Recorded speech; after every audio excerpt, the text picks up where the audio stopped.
got to watch that Ricky Gervais special. I'm not watching it. He's transphobic. He's hilarious. Ricky Gervais is canceled. Nope. Yes, he is. We're recording. Hi, this is we're talking about the Ricky Gervais special. That what episode is this? This is season 7, episode 21. Radio Lab. Steph's not here tonight. I wasn't here last week, but I'm here tonight. Hello. Get a haircut, you hippie. Hi, I just got a haircut today. Yeah, looks good. Thanks. I went and saw my buddy Jason Haig, who's not real. I mean, he's my hair buddy, my hair friend. Regarding our friend with the gray hair. That sounds worse the more you describe it. It does sound bad. But he's a cool dude. I like the way he cuts my hair. So I go to where I used to work, Mary Todd, and get my hair cut there because I like Jason. And I like going to that neighborhood. But the neighborhood is kind of like just a giant billboard now for every possible conceivable thing you could think of, except, well, not everything. Like there's no like less taxes or anything like that down there, but it's just like a big billboard. But it's cool, whatever. I don't mind. I'm just saying. Did they make you wash your own hair? No, they don't. You have to pay to get your hair washed now. So I washed it this morning myself in our shower. In the shower curtain fell off and hit me in the head. Because we are getting our bathroom redone and our main bathroom redone. So we had a new tub, new floor tile. It's really cool. She did a really good job. She does on all that stuff. My wife is the she, not some lady we hired. But no, Caitlin does a great job. Any kind of project like that, she fucking kicks ass at it. But the plumber is tardy, to say the least. So we don't have a toilet yet, and we don't have our sink. That's why I'm gonna have to poop in your bathtub when I come over on Saturday. Yeah, I'm digging a latrine tomorrow. You gotta do it Asian style. You just kind of straddle the hole and just hope you make it in. Is that considered something that we probably should edit out? I bet you there are people from that culture that have toilets. It's not a stereotype. It's actually, I mean, you don't shake hands with your left hand in the Middle East for a reason. Well, you should say certain cultures. Certain cultures stand over a hole and right and blast like the floor. What you said earlier, and then or like put like a picture of a Chinese guy over it.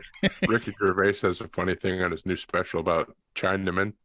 You can't say that. That's what he says. He says you can't say Chinaman. He's like, plus it's the worst, most lazy insult anyone's ever thought of. Where's he from? Like the first guy comes over from China and he's like, where are you from? He's like, China. It's like, okay, you're a Chinaman. What about my wife? She's a lady Chinaman. And then the guy goes, you can't call me that. And he goes, well, what's your name? And the guy goes, Ling. What is that, your first name or your last name? And he goes, both. And then the guy goes, your name is Ling Ling? Hello?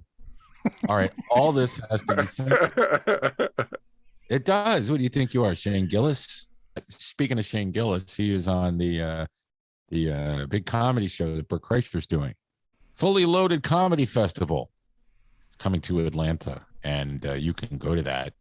It is on a Saturday.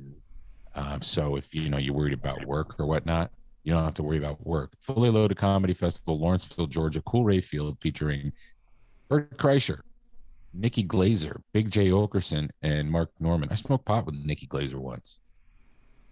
Nikki Glazer and Josh Blue. Oh, okay. Yeah, I wanted to say some sort of identifier other than the fact that he is different. Looks like Sal Volcano's going to be there too, and Taylor Thompson. Yeah, and Shane Gillis, which is why I said Shane Gillis and then pivoted to that. But yeah, we try not to use triggering words that would upset people. So a lot of that stuff that Jeff and Dustin were talking about with from the Ricky Gervais special, their hate. Canceled. I'm not getting canceled. You ever see that episode of The Office where Michael Scott's citing Chris Rock special? How come Chris Rock can do a routine and everybody finds it hilarious and groundbreaking, and then I go and do the exact same routine, same comedic timing, and people file a complaint to corporate? Led to Diversity Day. Yeah, I know, but it would be any day you wouldn't be able to do that. I couldn't do like shit from Raw in front of a bunch of like 23-year-old women at the office. Sure you could. Yeah, but then I would get fired. And Raw is, I think, still probably one of the filthiest stand-up specials ever released.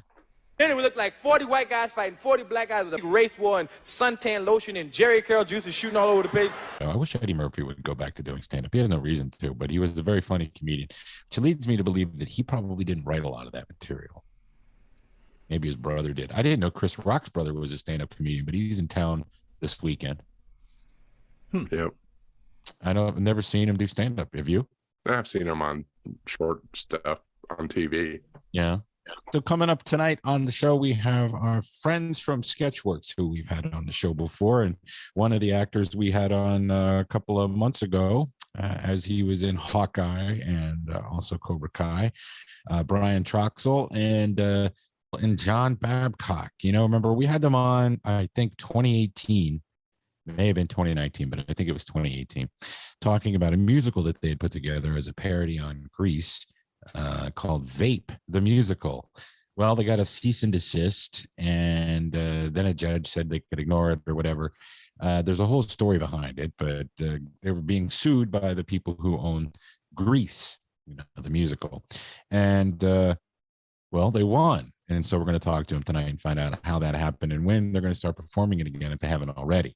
So that's pretty awesome, and we congratulate those guys. But it's nice to find out what happened with that, because I thought it was a great idea, and then all of a sudden, well, Grease is mad. Like John Travolta got mad. You can't do that.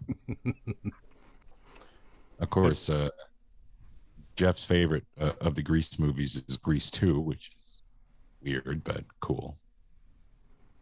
I told him I'm working on it. Vape 2, the cool mint rider. Cool mint rider. Yeah. Rex Manning Day. COOLMINTY. You have to have the same people in it, right?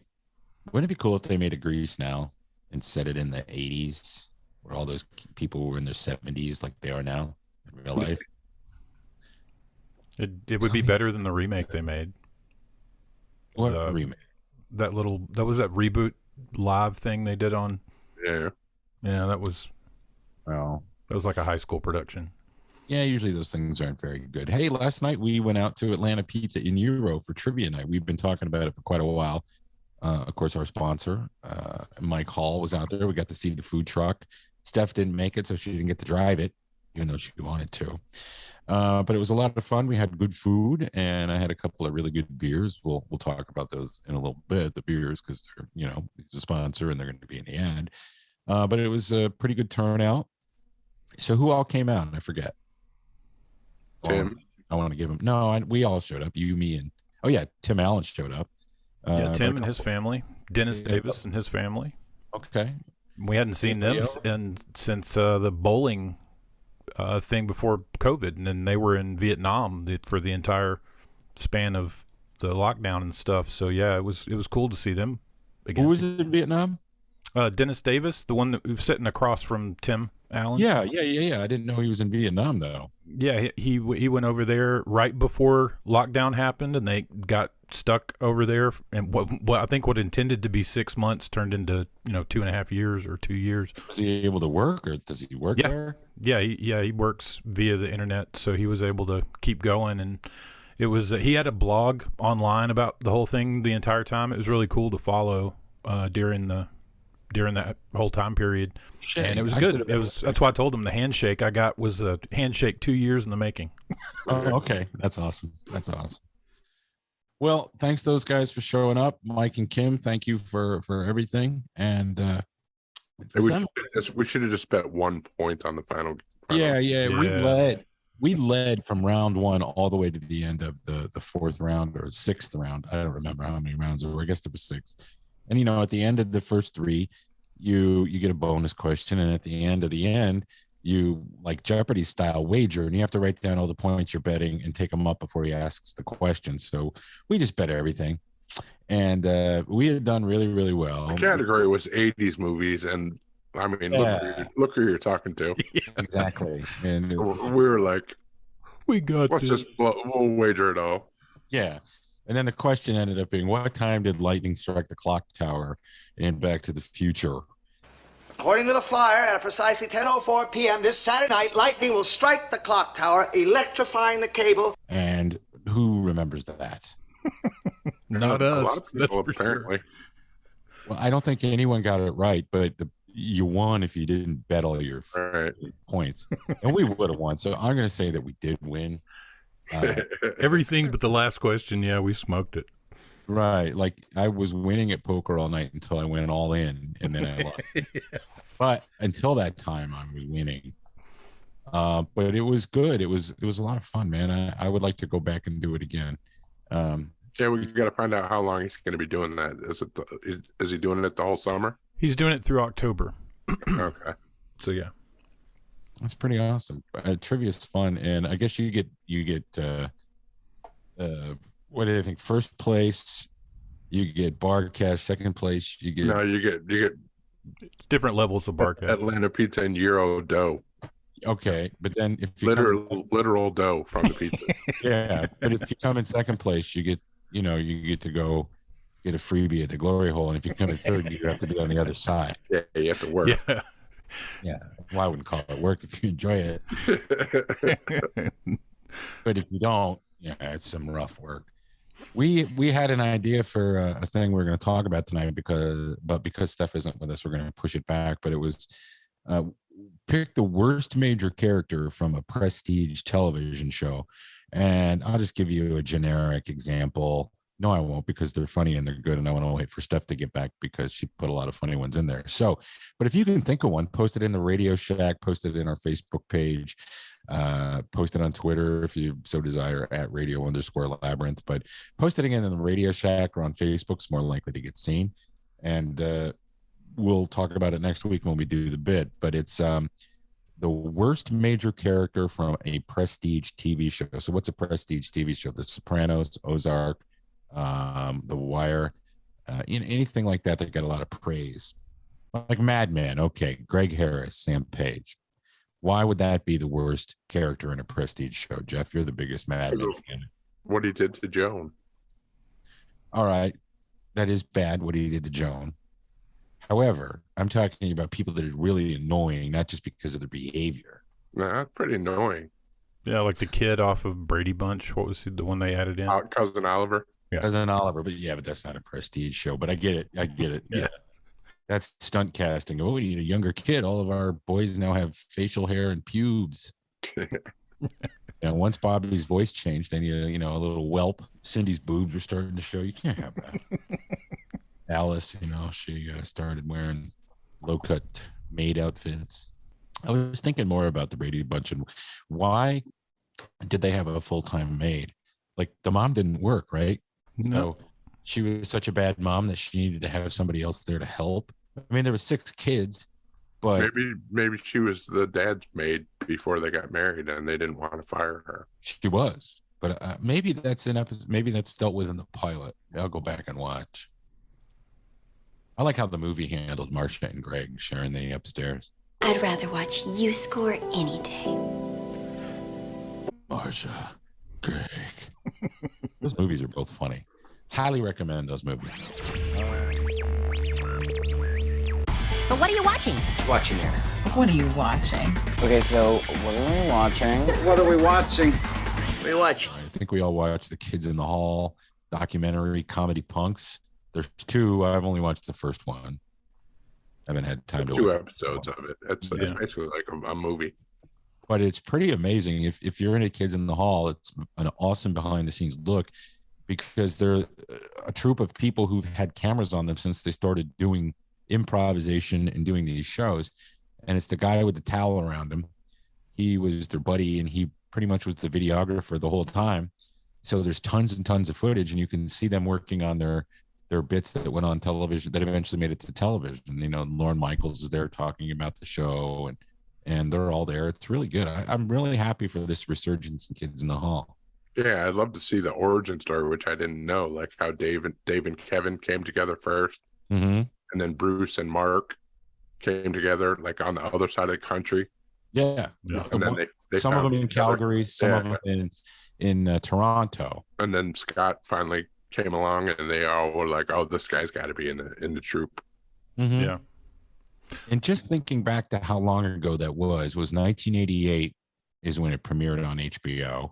And all these things that they were doing comedy wise, especially just being out in the open and having an open gay character doing parodies of gay culture in a way that would affect how, at the time, people who weren't gay reacted to that in comedy. It was just brilliant, so far ahead of their game in that regard. And, doing a sketch comedy with kind of feeling like Monty Python a little bit, but, seeing that that's influenced, but really taking that mantle and running with it.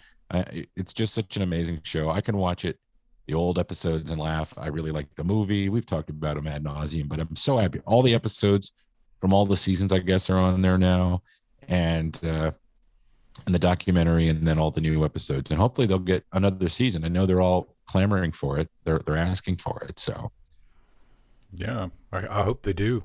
I mean, there's still so much they didn't touch on.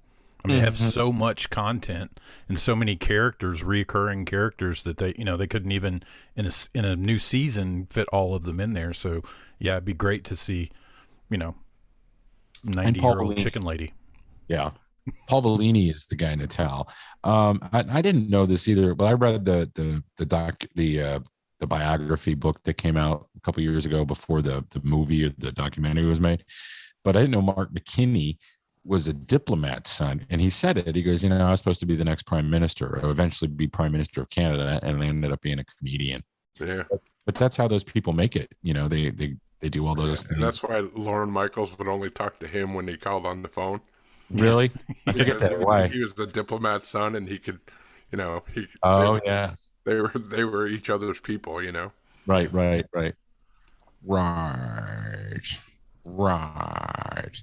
So highly recommend that. Without spoiling it, if you're not all caught up, Better Call Saul's mid-season finale aired Monday night, and I can't believe they killed Saul. I can't either. I don't know how they're going to explain it. How that he was supposed to be alive in Breaking Bad. I think Lalo clones him. Yeah, okay. I don't know. Now, they don't kill. There will be spoilers here. They do not kill Saul, of course. They kill Jimmy. Yeah, Jimmy's dead. Right, Jimmy's dead. Because I'm clamoring for this. It's not something you can binge. You have to wait, and now we have to wait until July. I've been planning and finally started a rewatch of Breaking Bad, and made it to the season 3 when Saul shows up, because Badger gets arrested, and his face is on the billboard when Badger gets arrested selling dope to, what's that actor's name? That skinny actor, DJ. Yeah. Who he's a really good actor. I wish he had been in it more. But anyway, and it's just amazing to see Gus Fring in that season as well. Just how young they all look, Mike. They all look so young, and they didn't really do any digital de-aging, I guess. Maybe on Jimmy and Kim, it looks like they did, but they definitely gave him more hair. Yeah. But you got to suspend disbelief. But they really look young as shit. Anyway. Also, he had worked out so much and gotten in shape for his movie. Yeah, he's not chubby. Yeah. Yeah. So he just automatically looked a little younger, just being thinner. But there's some things that he says that I've been trying to figure out. So there's the scene where Walt and Jesse kidnap him and take him out, make him like they have a hole dug for him out in the desert. And he turns around and goes, "Who sent you, Lalo?" Or does he say Lalo's people? It was Ignacio. And he's talking, these characters hadn't even, been invented yet. They're just names. Or maybe they were, I don't know. But you didn't know who they were. He just threw names out because this was 2009, 2010. And that calls back to this season of Better Call Saul, because Lalo is chasing, is trying to get to Gus. And, and of course, Ignacio Nacho is dead already. So it didn't make any sense to me. And I'm trying to go, go to Reddit where there's all sorts of things. But Jeff, you explained it. How does that work? And then how far ahead is Breaking Bad from that season, from this season of Better Call Saul? Do you know? I think it'll probably go right, like pretty much right after the beginning of Breaking Bad will be. right after Better Call Saul ends. So you don't think that's? I've been reading some places it was a couple years in the future. Is it? I don't know. Yeah, I mean it could be, but it can't be too far because too far in the future he's already Gene. And he's living in Omaha working at Cinnabon. But you know what I'm saying? Because he would know. Jimmy, at the point where they take him, when they take Saul out to the desert to threaten him because they want his representation for Badger, or they want his help or whatever, they take him out, and Jesse and Walt are I think he's just saying those names that would mean something to Walt, who's in the business. Yeah, but Walt wouldn't know who they are. Yeah, why wouldn't he? He doesn't know who they are. Yeah, he would. They're people associated with Gus Fring. He doesn't know it's Walt yet until Walt coughs. And then he knows it's Walt. He doesn't know who either of them are yet. Right. Well, that's why he's saying the names to try and make them know that he's associated or that he knows those people. Well, people keep saying that it was explained, and they're explaining it in Reddit, and I can't figure it out. There's also all sorts of weird theories about what's going to happen to Kim, whether she's going to go to the cleaners, and disappear. The vacuum cleaner guy is going to disappear. How are they going to bring that guy into it, since that actor, of course, is dead? It's just, they don't have to show him. They just show the car. But were you, okay, spoiler alert, were you expecting Howard to get killed? No.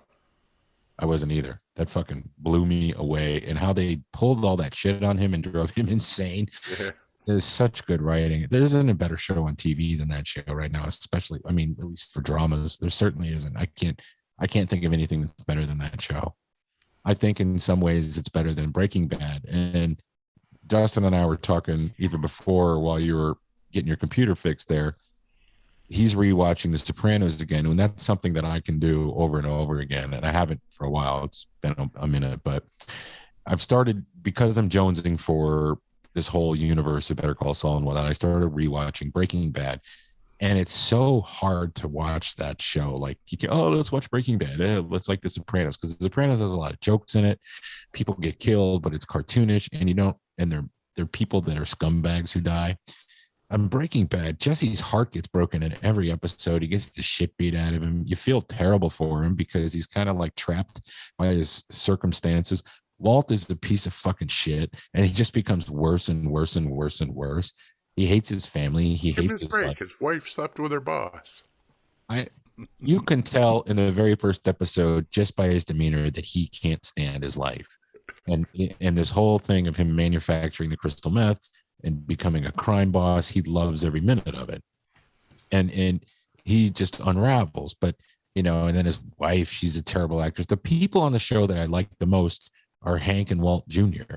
And Hank walks around, projecting an image of who he is, and he's like a manly dude, and he won't ever, reveal his emotions. But you get the sense that he's genuine. Skyler's a liar. Walt's a liar. Walter Jr. is a decent person, and that's about it. Until you get to like Mike and all those. His name's Flynn, Tim. Oh, I almost did him. Yeah, I better not. But I used to. But it's not cool to do that sort of thing. Anyway, I threw myself off. I really was. It was right there, and I had a joke. And I'll just stick with doing the guy who doesn't like gay cowboys in movies.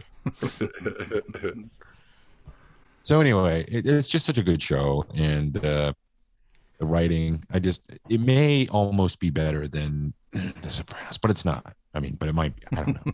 Sopranos it's just a show that I love. It's like a record that you really like. You can play it over and over and over again, and then pick it up and start it over again. That's the way Sopranos is. Breaking Bad, not so much for me. I'm going to finish it, but I just know it just gets worse and worse. Then I'm going to watch El Camino, and then I'm going to rewatch Better Call Saul. Why? I don't know. There's so much new stuff. How do you have time to watch old stuff over again? I don't know. 'Cause I like it. There's new music too, and I listen to old music. Yeah.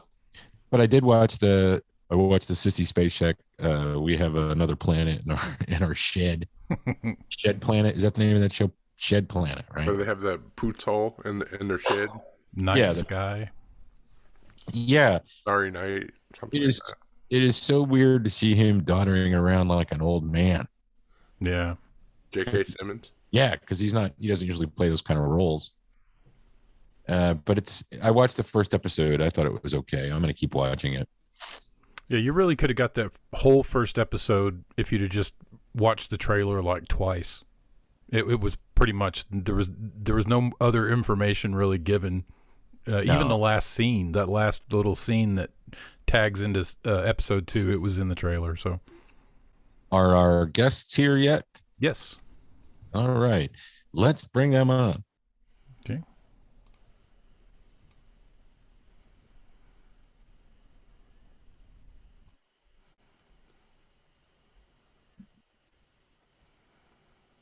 Yeah, they're there.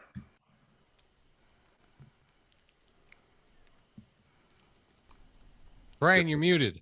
I know. I just got to notice that I was muted, so now I stopped. There you go. Okay. Babs actually planned ahead with his background. I did. Babs.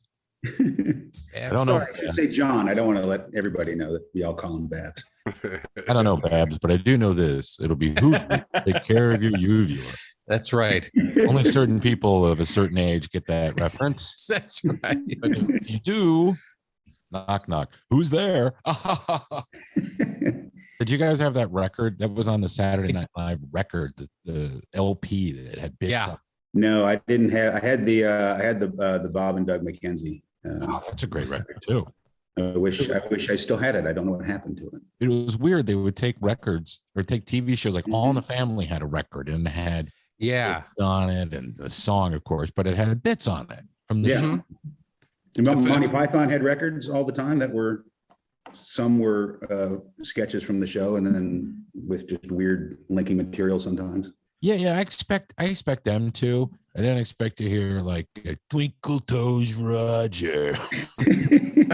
What's the matter with you, Archie? Anybody who wears glasses is getting no meathead. A guy who wears glasses is a four eyes, and that's where we're going to end that because even though it was 1971, you can't say what you could say in 1970. Yeah, right. Well, that was the equivalent of the extended universe back then. You had records. Yes, it was. Yeah, you're right.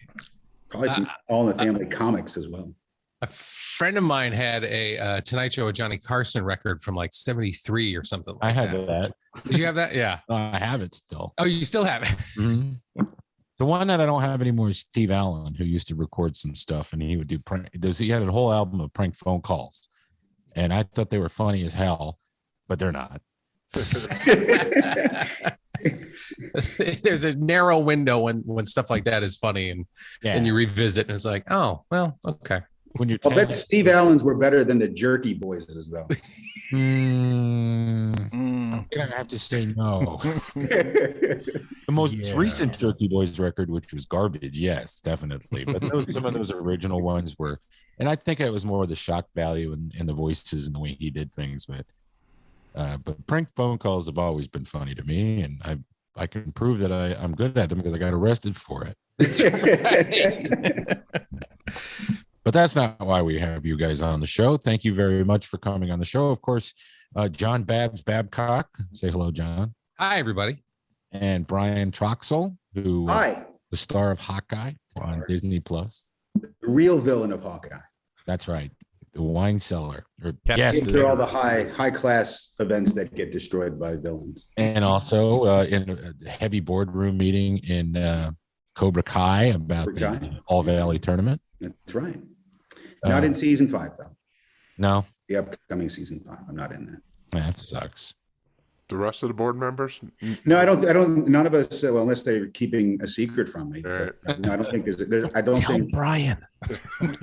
I don't think there's a tournament in season 5. Oh, okay. For us to show up. So they're just going to face off dojo to dojo with the. Yeah, well, they gotta knock down Cobra Kai. It ended on a pretty big cliffhanger. Yeah, that show does so well for something that was tossed around a little bit in the 80s. So you had Karate Kid, Karate Kid 2, Karate Kid 3, then the next Karate Kid, which was awful. Has she made a cameo? No, not yet. But they've talked about it. I wonder if she will. Because she's like a scary. She's part of the universe. She's part of the canon. Everybody will be on. Yeah. What about the kid who wore the Making Bacon shirt with the two pigs having sex? It wasn't John Travolta. No, that wasn't John Travolta. Was it? No, it wasn't his John sister. Travolta was in Grease. No, his sister. I keep the lady that played Danny's mom. I confuse sometimes with John Travolta's sister, who was an actress. Oh, right. I know who you mean. Forgot her name. John Travolta's actress looks just like John Travolta, so no, that isn't.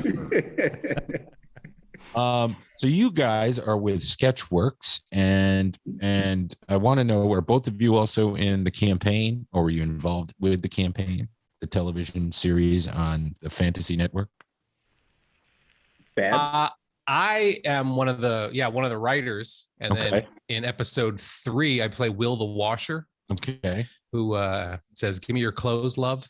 So he's the Gary. Yeah. Campaign unit. Sweet. Brian should be in an upcoming episode once we get funding and we can do more. So keep watching on the Fantasy Network. But yeah, I kind of brought on early on with Matt Metzger as one of the writers, and sat around and wrote a couple of those. And yeah, it was a lot of fun to write and a lot of fun to shoot most of the time. And, a lot of Sketchworks people involved. Yeah. A lot of Sketchworks people in that. Matt's a cool guy. I had him on my Saturday radio show called the Popcast. Mm-hmm. And we did a pretty long interview that I had to cut down to like 6 minutes. The whole thing at the end. So like, talk to me for 2 hours. Yeah, no, but you have to, because the radio show, you think about, okay, I did a 20-minute interview, but I gotta hack 10 minutes out because commercials and traffic and weather, and you gotta get the ED. Weather on the 8s. You gotta get the ED medication commercials in. Yeah. Have you heard the new ED commercial? It's Gil from the Men. I'm like, oh god, this guy's got my kids. You're here to talk about VAPE the Musical. VAPE the Musical. We talked with you guys, what was it, 2018, 2019? I think it was 2018. I think it was 2019. August of 2019. It was in the before times. Right before everything shut down. Yeah. Right. So if you're going to be involved in a long, protracted lawsuit, why not do it during COVID when you can't perform anyway? Right. Tell us who these patent trolls are that are dragging you guys into court. Well, so we did this show called VAPE here in Atlanta in 2018. And it was a nice hit. People liked it, so we signed an agreement to go perform it in New York. So if you do a performance of Grease, like in your high school, and you're doing the show, you have to get a license from Concord Theatricals to do the show, to do the songs and all that stuff. We weren't doing Grease. We wrote our own parody of Grease. So Concord Theatricals, 10 days before our shows in New York, they sent us a cease and desist order, and sent Improv Asylum, where we were going to do the shows, a cease and desist order saying you don't have a license, you can't do Grease. And we're like, well, we're not doing Grease. So eventually, we had to cancel the shows, and since we're obviously not doing Grease, doing a parody of Grease that we spent a lot of hard work writing and honing and making into our own thing. So we said, well, we can either walk away and be bullied, or we can sue them. So we sued them. And we sued basically the rights holders of Grease, which is Jim Jacobs, who is still alive, and the estate of Warren Casey, who is dead, the folks who wrote the original Grease. And their first lawyer, I won't even mention his name, their first lawyer was so, I think the whole other side was just blindsided by the fact that we had the gall to actually sue them. Their first lawyer was like, well, I have personally approved every cease and desist order that Concord has sent out in the last 40 years. This is the first one I didn't approve of. They just did it on their own. So at first he tried to throw Concord under the bus. And so we ended up suing them. We just wanted a judge to say, look, this is a parody. This is fair use. So first, the other guys said, well, they tried to dismiss the lawsuit because after our scheduled New York shows, they withdrew the cease and desist and said, wait, we withdrew the cease and desist. There's no conflict here. And then we were like, so can you put that in writing that you won't send us another cease and desist if we do the show again? And they said, no, we won't do that. So the judge said, well, obviously there's still a case. And so we had some settlement negotiations, and that didn't go anywhere. Every step of the way, they were just being as difficult as they could possibly be. They actually countersued us for trademark infringement, because as you can see behind Babs, our vape logo is a parody of the Grease logo, only a vape cloud instead of a car. And they also countersued us for violation of Jim Jacobs's right to privacy, because we said it was based on Grease written by Jim Jacobs and Warren Casey. Let me ask you this. How does Mad Magazine get away with doing a parody, and how does Weird Al get away with it? Exactly. Weird Al doesn't have to go to the artist and ask for their blessings, but he does. Right. They say no, he doesn't usually do it. There are 4 factors that determine whether something is fair use and a parody. And everything that Mad Magazine does and everything that we did in Vape fits these. It's the purpose and the character of the use. Are you transforming it into something else? Mad Magazine, you're not just like taking grease and changing the word grease to, gel. You're actually turning it into its own work. And our own work commented on not just misogyny in the 50s, but on misogyny in Grease and various other aspects of the play. The second factor is the nature of the original copyrighted work, which really doesn't come into play because it's parody. You have to sort of use the original work. The amount of the portion used in relation to the work as a whole, we changed and added things, and the stuff they said, oh, well, you brought in stuff like the Thunder Road Race and the Pajama Party that weren't that you didn't need to bring into Vape, but we turned those into jokes. We basically had, the cars were Priuses, and Frenchie at the end says, Sandy, how'd you enjoy that big dick measuring contest? And, and then the Pajama Party, we in the movie, they do this whole song and dance, and Sandy can't hear it even though she's in the bathroom, and so we turned that into a joke. So even the stuff that we used, even that we didn't change, is building up our story inside our own parody universe. And then the fourth thing is the effect of the parody, the new thing on the old thing. Nobody's gonna go buy a ticket for Vapes thinking it's Grease, right? Or that it's a sequel to Grease, or that it's an updated remake of Grease, right? Or a reboot. Yeah. Which they are doing. So yeah, the judge said that all 4 of those factors were in our favor. They found that Vape is a fair use parody. They dismissed the trademark infringement. They dismissed the right to privacy violation, and she awarded us, Judge Sweeney awarded us our legal fees back. Nice. Well, congratulations. Nice. Thank you. Yeah, it's about as total and complete a win as you can get in court. Yeah, no doubt. True. One of the things I remember early on is we had to provide examples of why this was a parody. And I found that to be one of the hardest things to go through and write why this joke was a parody and why it was funny. It was just so counterintuitive to go through and like dissect everything most things on there to say, oh, well, this is funny because, and this is pointing out the fact that, X, Y, and Z and Grease, so it was just, it was like heart-wrenching.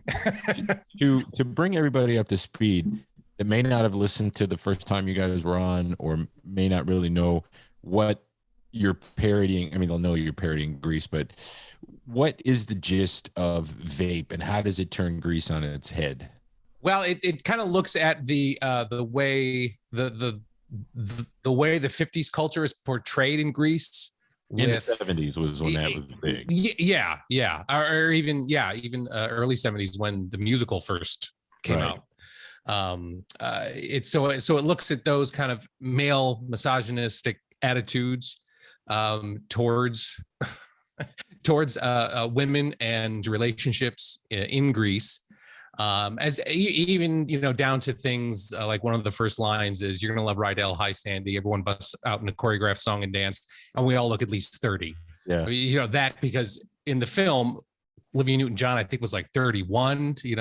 John Travolta was maybe 28 or something like that. I think So Stockard Channing was like 35. Yeah. So, but that's actually a key legal point. It's not, we're not, if we had used a parody of Grease to make fun of things in the 50s, that could have gone against us. But because we specifically made fun of the things in Grease itself, that was big in our favor, that it was a parody. It's not just like, hey, we're using the songs of Grease and changing the lyrics to make a general comment on things in the 50s. Because that would be, that would not be fair use. We're using copyrighted material for something completely different.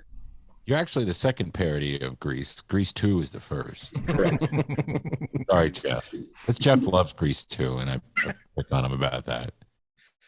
Also, the fact that at the beginning of Grease, Sandy just shows up at the high school, like, without any, like, how did that happen? How did she move there to this town? And, how did all that lay out, which they never explained? It was just, we had a nanny for somebody, and he met her on a beach or something. How did they meet? I don't remember that.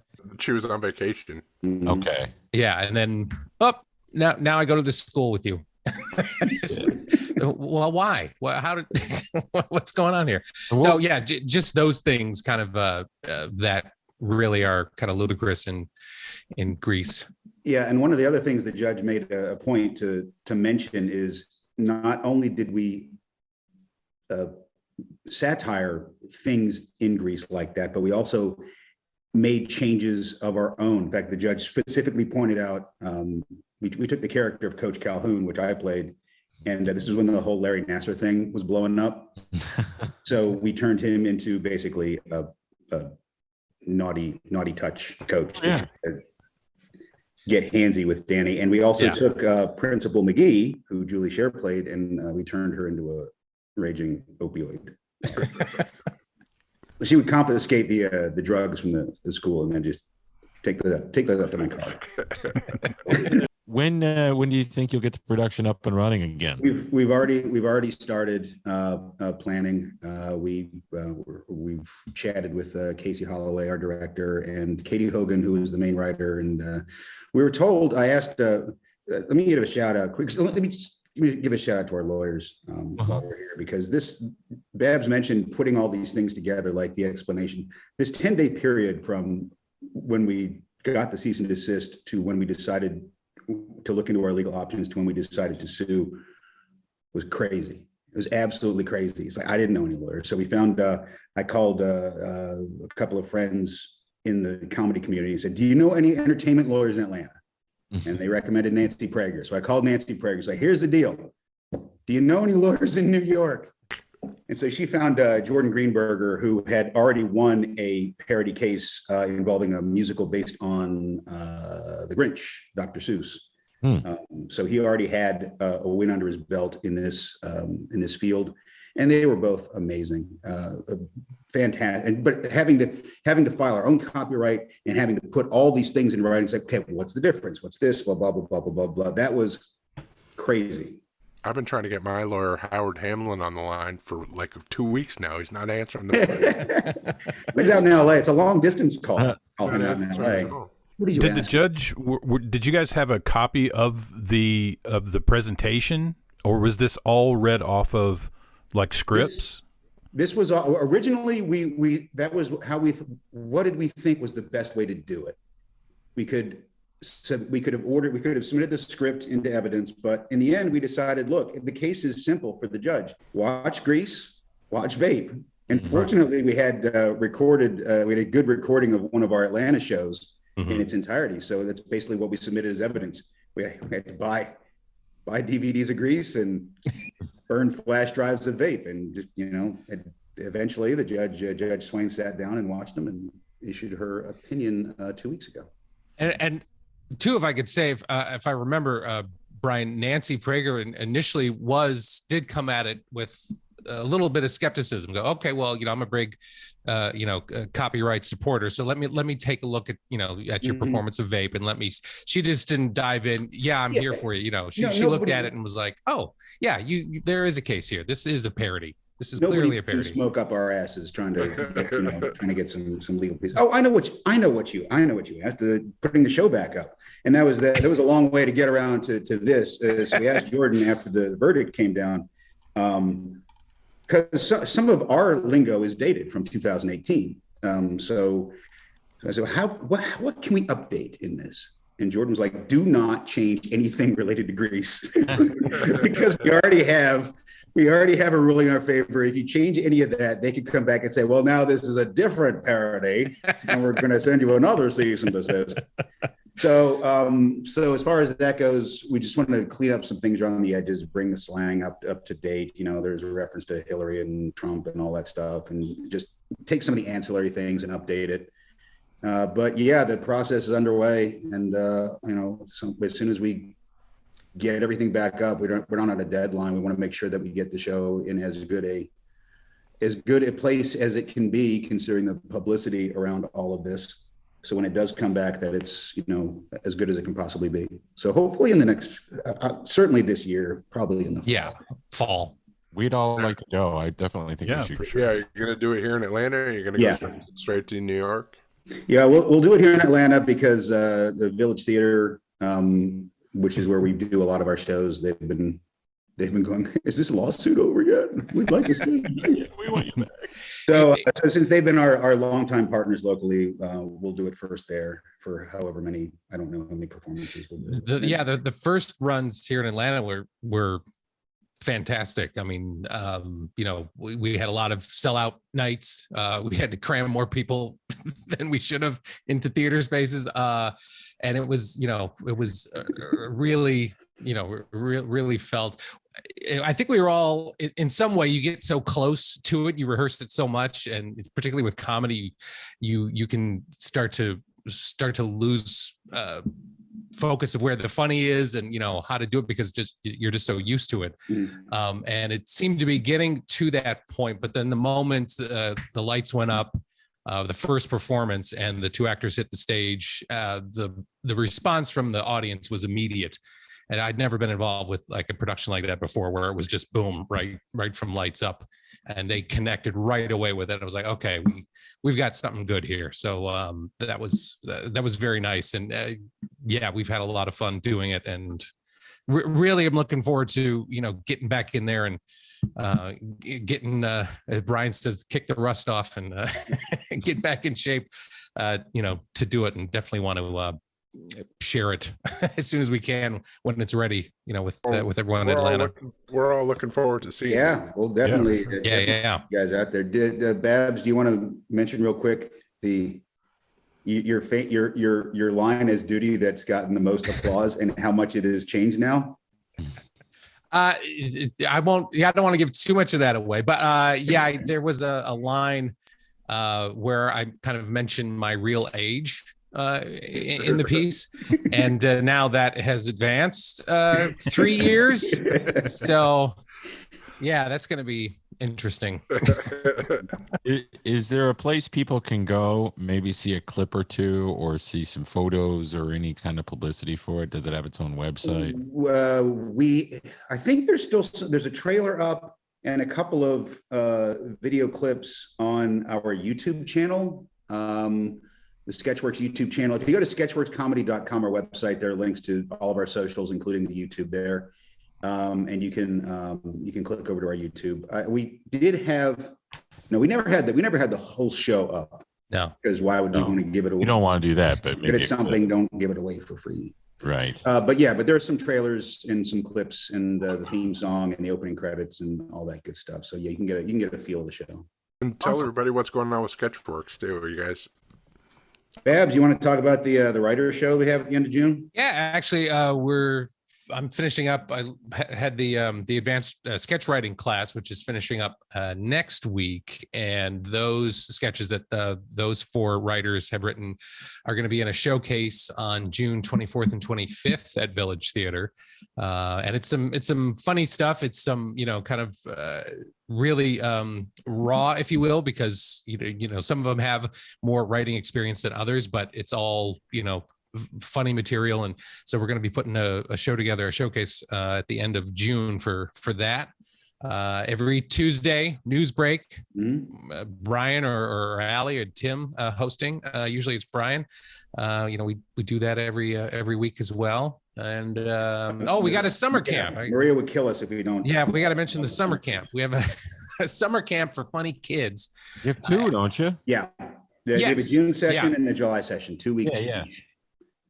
So teen session in July. So I think ages 8 to 14, but if you got a funny kid who's younger, we can work with them. Yeah, 2 weeks. They write their own sketches. We do a filmed piece. They put on a live show on the second Saturday. It's a lot. I don't like children, but it's a lot of fun, even for me. How fun is that if you have a creative kid who funny to the point of doing annoying voices and everything, or just whatever, but to get them an opportunity like this, to have something they could show their friends and look back upon later if they make it, if that's something that they get the bug to do. Yeah, I'm always I've done it for the past couple of years as like the writing supervisor, writing coach, and so I come in like the first 4 days to help them come up with ideas and flesh them out and write them out. And I'm always, by then the end of the second week when they're doing the show, I'm always blown away by the fact that they memorized it, they hit their mark, they put the whole show together, and it's and it's funny too. I mean, these are kids who enjoy performing and doing all that. I would have killed for that as a kid. yeah. To be able to do sketch comedy as a kid would have been right. It was just like doing sketch comedy in your room while you're watching SCTV or something. No doubt. We also just released a short film, our first short film since the Before Times, The New Princess. The new Disney princess that Ashley Heath directed and wrote. She's in the staircase. Yeah, plus we got three actors in the staircase: Gene Alexander, Ashley Heath, and Leanna Adams. So watch that on HBO Max. Nice. That's going to be our next sketch comedy show. It'll be a parody of the staircase. Jeff, what were you going to say? I was going to say, based on them winning the lawsuit, I'm going to start working on my parody of Meatballs about your summer camp. Oh. Impossible. Now that we know how the cease and desist game is played. And then we'll do Revenge of the Nerds, where the cheerleader doesn't fall in love with the nerd because he assaulted her in a moon. Yeah, it's sort of like an alternate ending of Grease, where Sandy changes everything about herself to land a man. Revenge of the Nerds. Well, let's just date rape a girl and fall in love with her. I don't even think you can modify it with date. That's true. No, I didn't want to say sexual assault. There's no modifier. It is what it is. Oh, I love this guy. Okay. John Babcock and Brian Troxell, thank you for coming on from Sketchworks. You guys can find out all sorts of things about Sketchworks just by going to sketchworkscomedy.com. Pictures, clips. Sign your kids up for the camp. If they have an inkling, go there and sign up, because I bet it'll be a lot of fun. I wish we had something like that. Please come on again sometime. We really enjoy having you, and best of luck with everything. And we hope that the campaign gets more episodes as well. Yeah. Only because I promised Tim and I want to be in it. Yeah. Check that out too. Have a great weekend. Thank you.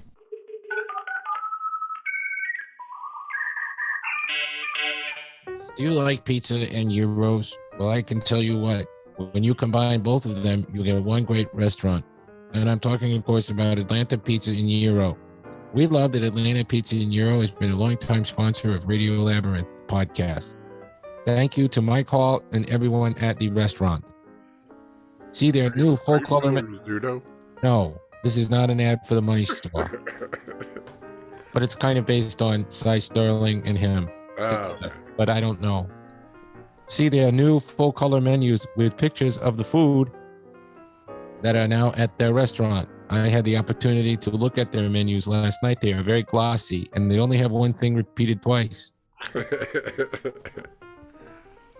I figured they got them and like, fuck it, we're not going to get new ones. So we'll just keep these with the error on them. And like a baseball card, if you have the error menu, it might be worth money.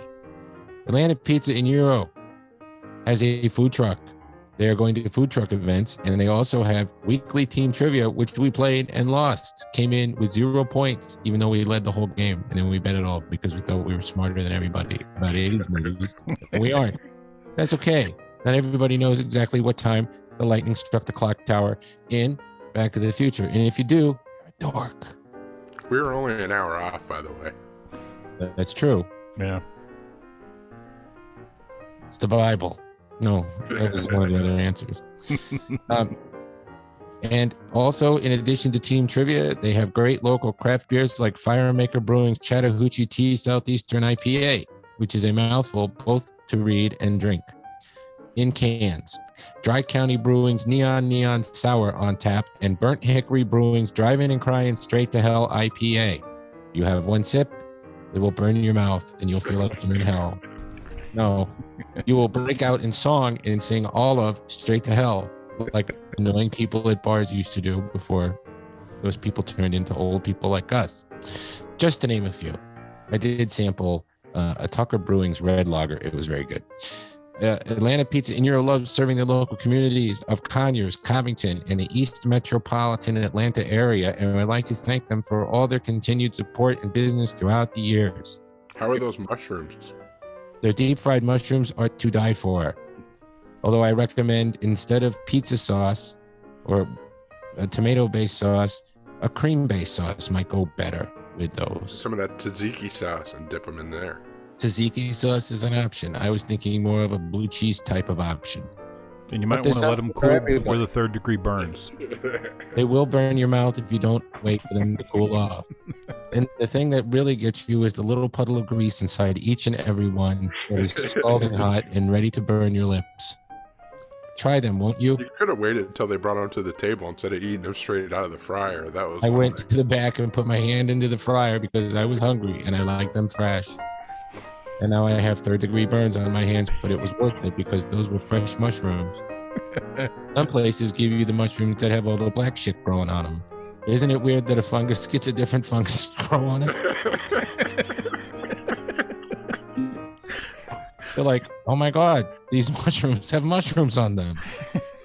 If you fry it, it will kill all of that and you'll get delicious mushroom-y flavor. But all kidding aside, they were very good. All right, they are open for dine-in and takeout Monday through Friday from 11 to 9, Saturdays 12 to 9, closed on Sunday.